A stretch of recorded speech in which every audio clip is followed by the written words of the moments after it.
வாரிசு அரசியல் பற்றி பேசுகிறவர்களை நம்பவே முடியாது. யாராவது மருத்துவர் ராமதாஸ் வீட்டு முன்பு சாட்டையை தூக்கி கொண்டு போய் நிற்க முடியுமா? நானோ எனது மனைவியோ எனது பிள்ளைகளோ கட்சியில் ஏதாவது ஒரு பொறுப்பில் வந்தாலும் அல்லது பதவியிலே அதிகாரத்திலே வந்து அமர்ந்தாலும் என்னை சவுக்கால் அடியுங்கள் என்று சொன்னாரே. இப்பொழுது ஒருவர் வந்திருக்கிறார், வாரிசு அரசியலை ஒழிப்போம் என்று 200 கோடி ரூபாய் சம்பளத்தை விட்டு எவ்வளவு பெரிய வேலை. அவரும் என்ன சொல்லுகிறார்? வாரிசு அரசியலை ஒழிப்போம் என்கிறார். அவர் பையன் படம் எடுத்து முடிக்கிறவன். சங்கி என்றால் நண்பர் தான், அது ராமனின் நண்பன். நாமெல்லாம் ராவணனின் தோழர்கள். சங்கி என்றால் ராமனுக்கு நண்பனாக இருந்தவன், ஆரியனுக்கு நண்பனாக இருந்தவன்.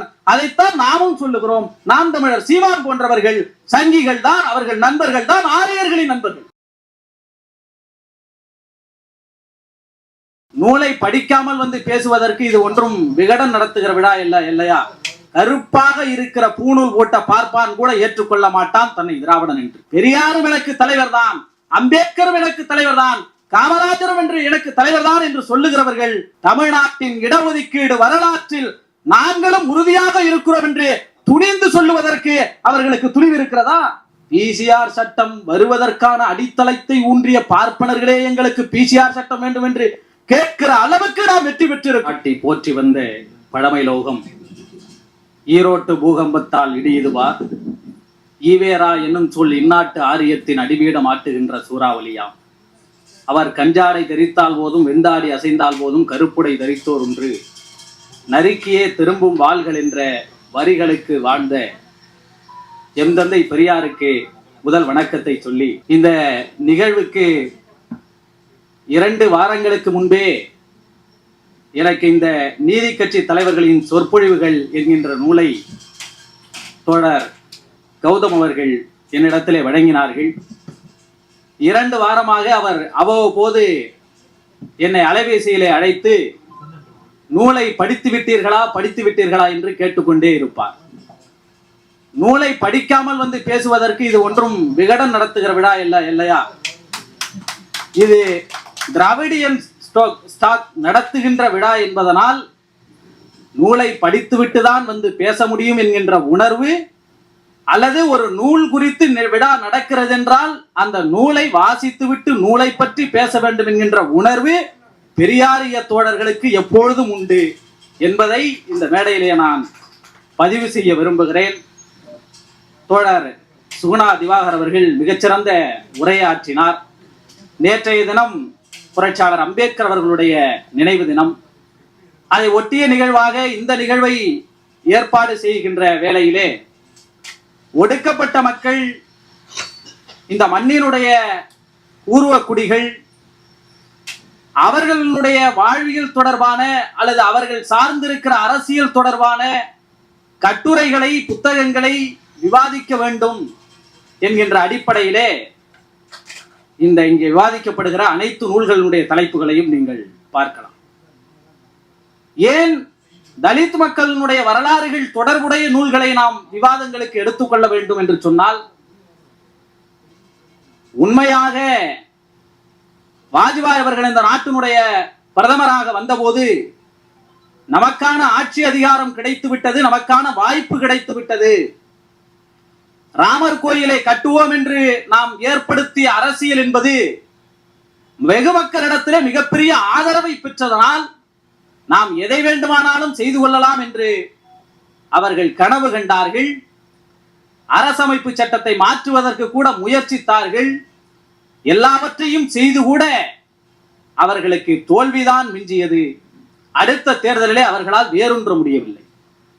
10 ஆண்டு காலம் காங்கிரஸ் ஆட்சிக்கு பின்னால் நாம் எப்படி மீண்டும் ஆட்சி பொறுப்பை ஏற்பது என்று அவர்கள் நினைக்கிற பொழுது அவர்களுக்கு இந்துத்துவம் கை கொடுக்கவில்லை, ராமர் கை கொடுக்கவில்லை, மதவெறி அரசியல் கை கொடுக்கவில்லை. எல்லாவற்றையும் திரைமறைவில் வைத்துக் கொண்டு வளம் வளர்ச்சி என்று சொல்லி முன்னே வந்தார்கள். அந்த அரசியலுக்குள் RSS வகுத்து கொடுத்த முக்கியமான திட்டத்தில் ஒன்று, நீங்கள் தலித் மக்களை, பழங்குடிகளை அணுகுங்கள் என்பதும் ஒரு திட்டமாக இருந்தது. ஆக தலித் மக்களை, பழங்குடியினை, பட்டியல் சாதிகளை அணுகி அவர்களுக்கான அரசியலை நீங்கள் முன்வையுங்கள், பிரச்சாரமாக்குங்கள் என்று RSS வகுத்து கொடுத்த திட்டம் 2014 தேர்தலிலும் 2019 தேர்தலிலும் மிகப்பெரிய அளவிலே அவர்களுக்கு உதவியது என்பதுதான் கடந்த கால தேர்தலினுடைய வரலாறு. ஏனென்றால் இந்த நூலிலே நாம் நினைக்கிறோம், புரட்சியாளர் அம்பேத்கரை படிக்கிறோம், ஒரு தலைமுறை மாற்றத்திலே இன்னும் நிறைய ஒடுக்கப்பட்ட மக்கள் குறித்து விவாதித்துக் கொண்டிருக்கிறோம். அந்த வரலாற்று வரிசையில் நீதி கட்சியை ஒதுக்கிவிட்டு ஒடுக்கப்பட்ட மக்களுடைய அரசியல் வரலாற்றை எழுத முடியாது என்கின்ற பக்கங்கள் இந்த நூலிலே ஐயா வாலாஜா வல்லவன் அவர்கள் தொகுத்து தந்திருக்கிறார்கள்.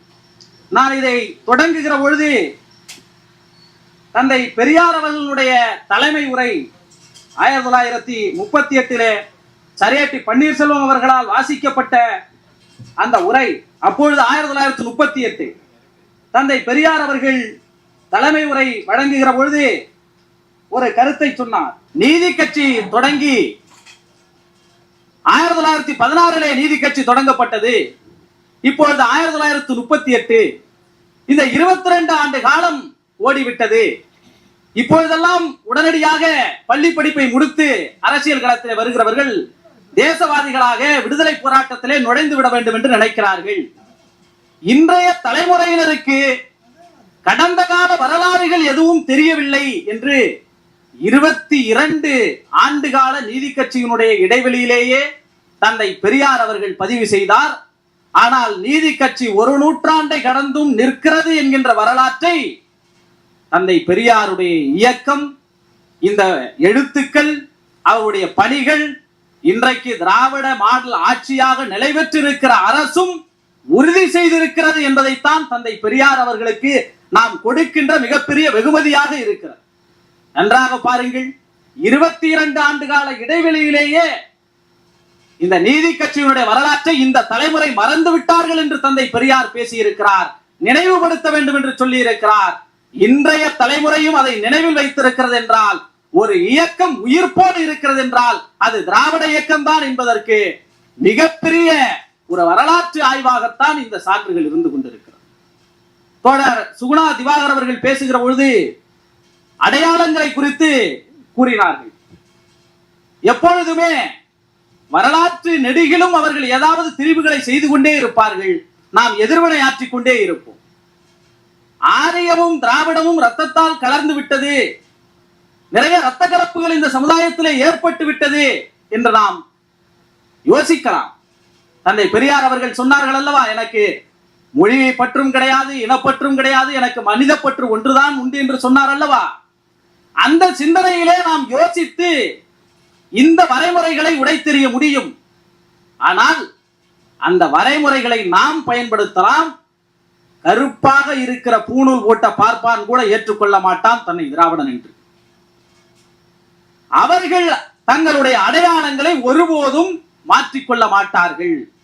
ஆக எதிர்வினை ஆற்றுவதற்கு நமக்கு மேலும் மேலும் அவன் எந்த ஆயுதத்தை பயன்படுத்துகிறானோ அந்த ஆயுதத்தின் மூலமாக அவர்களுக்கு அடி கொடுக்க வேண்டியது தேவையாக இருக்கிறது. அந்த யுத்தம் தானே நமக்கு ராமாயணத்தில் அவன் ஆரியனுடைய பாத்திரமாக வைத்திருக்கிற ராமனுக்கும் திராவிடத்தினுடைய பாத்திரமாக நாம் எடுத்து அடித்த ராவணனுக்கும் நடந்த யுத்தமாக நாம் முன்வைக்க வேண்டிய தேவை இருக்கிறது. தமிழ்நாட்டு அரசியல் களத்திலே இன்றைய காலத்தோடு நாம் பொருத்தி பார்க்கிறோம்.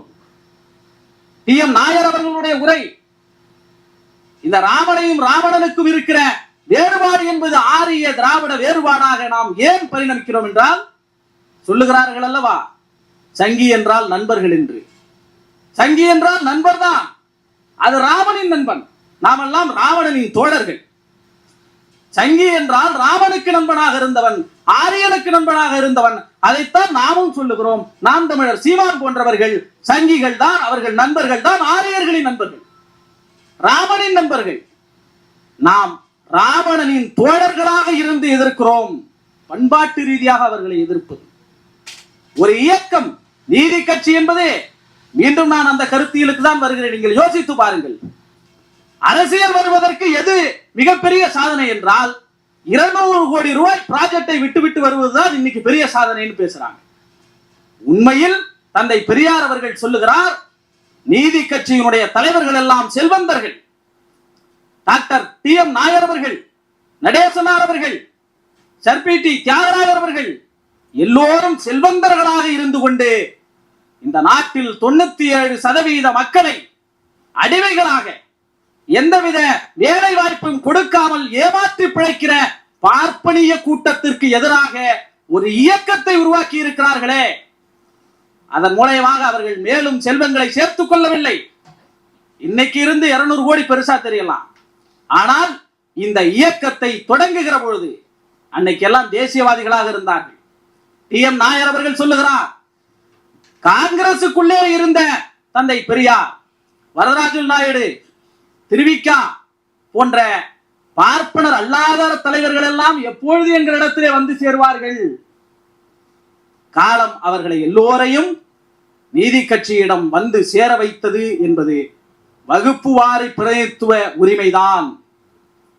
திராவிட முன்னேற்ற கழகம் அல்லது திராவிட மாடல் எதுவரை நிலைத்திருக்கும் தெரியுமா? இந்த நாட்டில் இடஒதுக்கீடு மீதான ஒடுக்கப்பட்ட பிற்படுத்தப்பட்ட மக்களினுடைய பார்வை வலுவாக இருக்கிற வரை திராவிட மாடல் நீடித்துக் கொண்டுதான் இருக்கும். புதிதாக அரசியலுக்கு வருகிறவர்கள், அரசியல் தெளிவுரை பேசுகிறவர்கள், பெரியாரும் எனக்கு தலைவர் தான், அம்பேத்கரும் எனக்கு தலைவர் தான், காமராஜரும் என்று எனக்கு தலைவர் தான் என்று சொல்லுகிறவர்கள் தமிழ்நாட்டின் இடஒதுக்கீடு வரலாற்றில் நாங்களும் உறுதியாக இருக்கிறோம் என்று துணிந்து சொல்லுவதற்கு அவர்களுக்கு துணிவு இருக்கிறதா? பல பேர் அடையாளம் காட்டுறது இந்த இடஒதுக்கீடு வரலாறு தான். எல்லாரும் தந்தை பெரியாரை நாங்கள் நேசிக்கிறோம் என்று கூட சொல்லலாம், புரட்சியாளர் அம்பேத்கரை கூட பயன்படுத்தலாம். ஆனால் இடஒதுக்கீடு என்று வருகிற பொழுது அவருடைய நிலைப்பாடுகள் மறைமுகமாகத்தான் வரும். ஆக இந்த இடஒதுக்கீட்டின் அடிப்படையிலே தொடங்கப்பட்ட இயக்கம் நீதி கட்சி இன்று தேவை தீர்ந்து விட்டதா?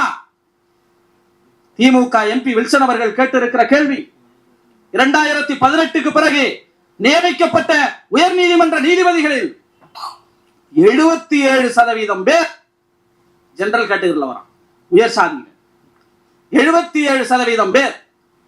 ஆக இந்த இடஒதுக்கீடு பார்வை இன்னும் நாம் முழுமை பெற வேண்டும் என்கிற பார்வை தமிழ்நாட்டில் வலுவாக இருப்பதனால் 40க்கு 40 நம்மால் வெல்ல முடிகிறது.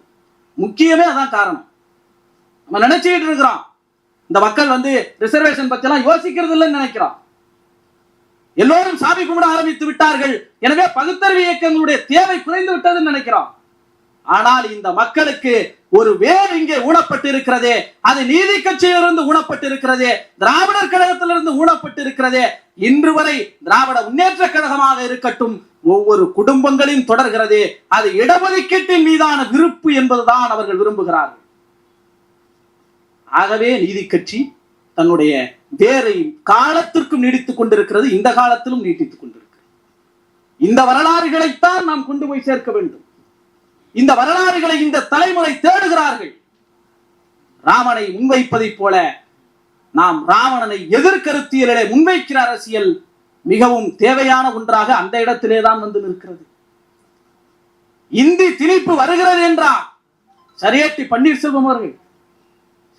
பன்னீர்செல்வம் அவர்கள் மறைந்த போது தலைவர் கலைஞர் அவர்கள் ஒரு இரங்கல் கவிதை எழுதினார். பாரதிதாசன் அவர்கள் இரங்கல் கவிதை எழுதினார். நான் புரட்சி கவிஞர் பாரதிதாசன் அவர்களையும் கலைஞர் அவர்களுடைய அந்த கவிதையையும் படிக்கிற பொழுதுதான் இப்பேற்பட்ட ஒரு இழப்பாக இதை பதிவு செய்கிறார்கள் என்றால் அவர் எப்பேற்பட்ட தலைவராக இருப்பார் என்று வியந்து போனேன்.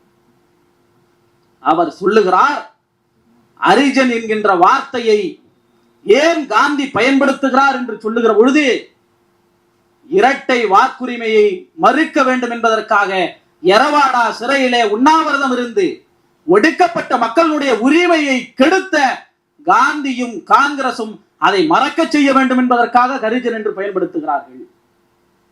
ஏனென்றால் வரலாற்றில் புரட்சியாளர் அம்பேத்கருடைய பக்கமும் ஒடுக்கப்பட்ட மக்களுடைய உரிமைகளின் பக்கமும் வலுவாக நின்ற இயக்கம் திராவிடர் இயக்கம், நீதி கட்சியும் தந்தை பெரியார் அவர்களும் தான்.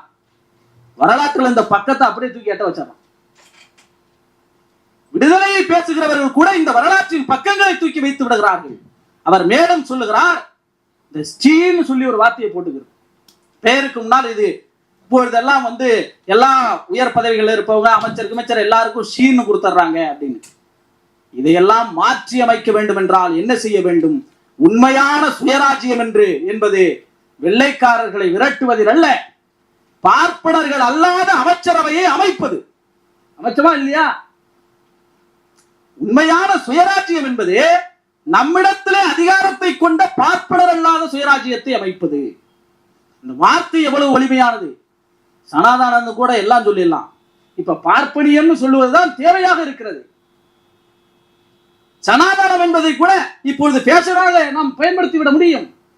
ஆனால் அந்த காலத்திலிருந்து பார்ப்பனியம் என்கின்ற சொல்லை வலுவாக பயன்படுத்துகிற துணிவை நீதி கட்சி பெற்று தந்ததால் தான், திராவிட இயக்கம் பெற்று தந்ததால் தான் எங்களை அப்படி கூப்பிடாதீங்கிறான். எங்களை அப்படி கூப்பிட்டால் எங்களுக்கு பிசிஆர் சட்டம் வேணுங்கிறான்.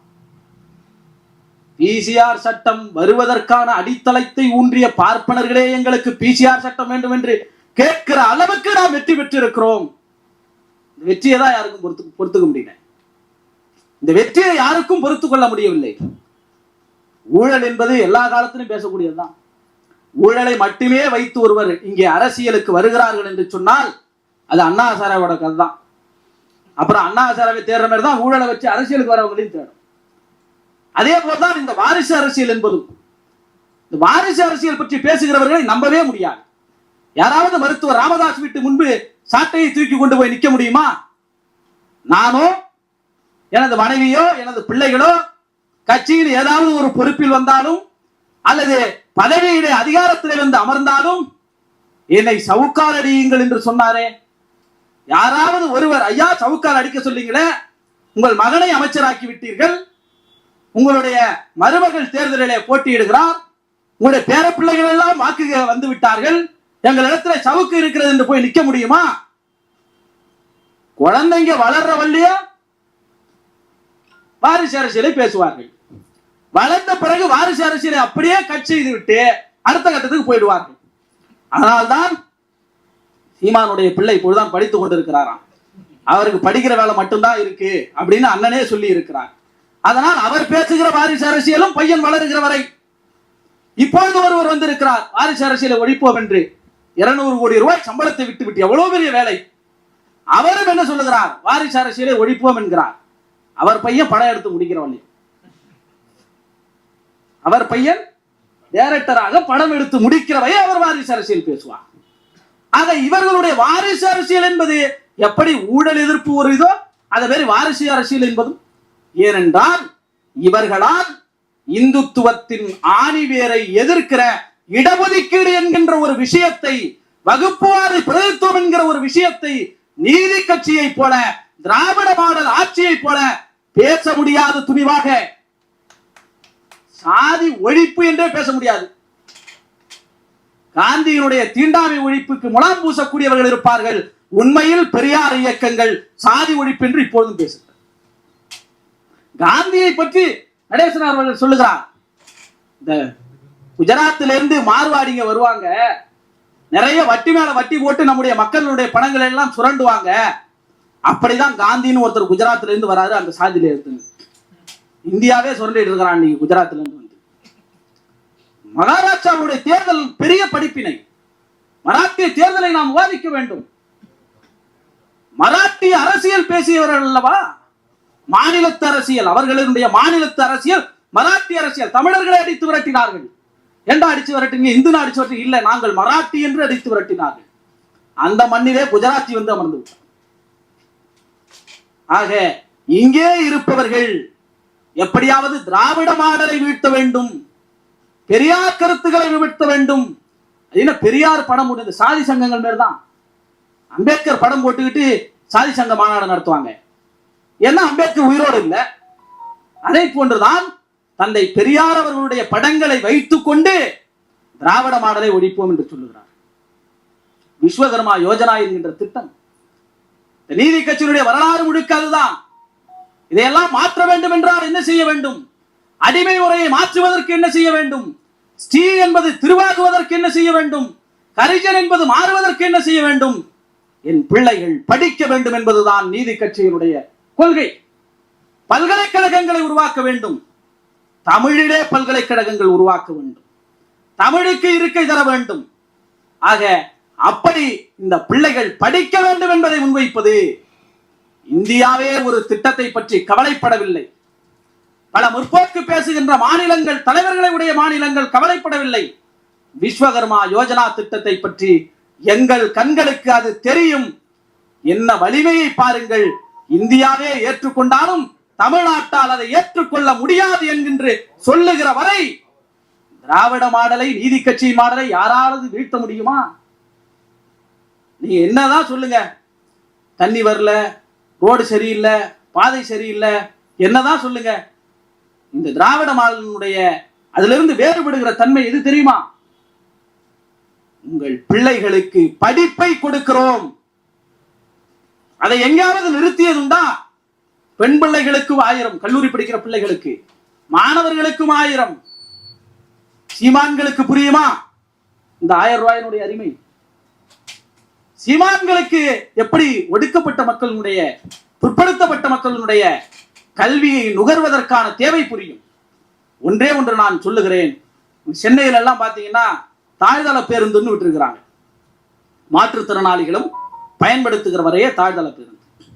அதை பெரும்பாலும் நாம் உட்பட எல்லோரும் பயணிப்போம். மாற்றுத்திறனாளிகள் அவ்வளவு பேரா இருக்கிறார்கள், அதற்கே இவ்வளவு வசதியான பேருந்து, இந்த பேருந்துல கொஞ்சம் பேர் தானே நிக்க முடியும், அதுக்கே இவ்வளவு பெரிய வசதியான பேருந்தை வாங்கணும் அப்படின்னு நான் நினைப்போம்.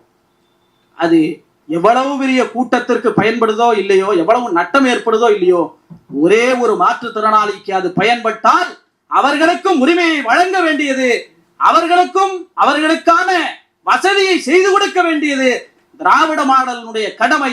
அதுதான் சமூக நீதி என்று அந்த பேருந்துகளை வாங்கி விடுகிறார்களே. அப்படித்தான் நாம் இங்கே பலவற்றை தேவையில்லாத செலவு என்று சொல்லி பலர் பேசுவார்கள். உண்மையில் கடைநிலையில் இருக்கிற மனிதனுக்கும் அவனுக்கு உண்டான உரிமை போய் சேர வேண்டும் என்கின்ற நீதி கட்சியினுடைய அரசியலை, நீதி கட்சியினுடைய கொள்கைகளை இன்றைக்கும் கடத்தி வருகிற ஆட்சியாக திராவிட முன்னேற்ற கழகத்தினுடைய திராவிட மாடல் ஆட்சி இருக்கிறது. அதுதான் இந்த மக்களிடத்திலே நிலை பெறும், அதுதான் இந்த மக்களிடத்திலே பேசுபொருளாகும். மகாத்மாக்கள் வருவார்கள் போவார்கள் என்று புரட்சியாளர் அம்பேத்கர் சொல்லுவார். மகாத்மாக்களை போல தங்களை கருதி கொள்பவர்களும் வருவார்கள் போவார்கள். இதை தவிர எந்த மாற்றமும் இந்த சமுதாயத்தில் நடக்காது. உண்மையான இந்த மக்கள் அடையாளம் கண்டு கொள்ள வேண்டியது என்பது இந்த நீதி கட்சி வேரூன்றி இருக்கிற இடஒதுக்கீட்டு உரிமைதான். அந்த இடஒதுக்கீட்டு உரிமை பறிக்கப்படுகிற பொழுதெல்லாம் இந்தியாவிற்கே வழிகாட்டக்கூடிய மாநிலமாக தமிழ்நாடு திகழ்கிறது. அன்பார்ந்த தோழர்களே, இந்த சமூக நீதியின் அடிப்படையில் எந்த தலைவன் அதை பாதுகாப்பதற்கு நான் இருக்கிறேன் என்று சொல்லுகிறானோ அந்த தலைவனை நம்புங்கள். இப்பொழுது வரை அதை சொல்வதிலே உறுதியாக நிற்கிற ஆட்சியாக திராவிட மாடல் ஆட்சி இருப்பதனால் இதை தொடரச் செய்வது நம்முடைய கடமையாகிறது. நன்றி, வணக்கம்.